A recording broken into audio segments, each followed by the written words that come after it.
natin yung comment ni ma'am, paano malalaman na may ads plan na po ang video? So mga mare ko, paano ba nalalaman? Ganito lang po.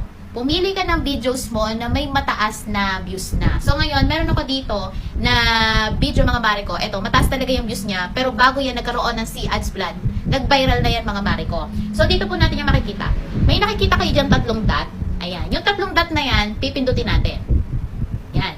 Ayan. So kapag napindutan natin yung tatlong dot, scroll lang po natin ito, padulo. Okay? Tama ba? Yan. Padulo ha, padulo. Dito, papaganon ma. And then, makikita nyo, yan. Meron siyang C-Ads plan. So, kapag may C-Ads plan yan, mga mare ko, ang gagawin lang po natin, i-click po natin yan.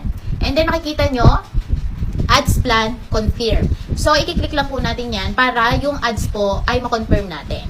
Ayan. So, mare, kapag na-confirm mo na yan, okay na yan.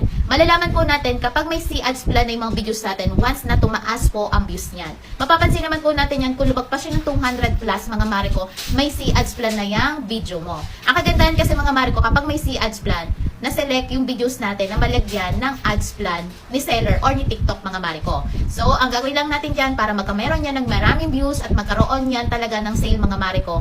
Gawan natin ang gawan yan ng video para magtaas yung videos niya. Katulad nito, naging 44 na yan mga mare ko kasi ang dami kong videos na ginawa katulad nito.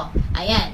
Yan, privacy curtain, meron na siyang views na 392 views mga mare ko. So, ibig sabihin, kapag ganyan na mataas na yung views niya, may C-Ads plan na yan. Ayan. 392 na yung views niya ngayon, may C-Ads plan na yan. So, ang gagawin lang natin, i-confirm lang natin. Tapos, gawan natin ang gawan niya ng videos. Asa tumaas yung video, tapos mag-viral yan at mag-generate talaga ng sale. Kasi, napapansin kasi ni TikTok mga mare ko, na once na nilagyan niya ng videos, ng ads plan yung video, tapos ginawa mo ng ginawa niya ng video, may chance talaga yan na ilabas siya sa FYP ni TikTok mga mare ko at magkaroon siya ng maraming views plus mag-generate siya ng sale. Ganun lang yung gawin natin mga mare ko. Basta meron tayong mga product na alam natin na mataas ng views katulad nito. Ayan, privacy curtain na yun. Nasa 230 na yung views niya. Ayan, pinost ko lang. And, ayan.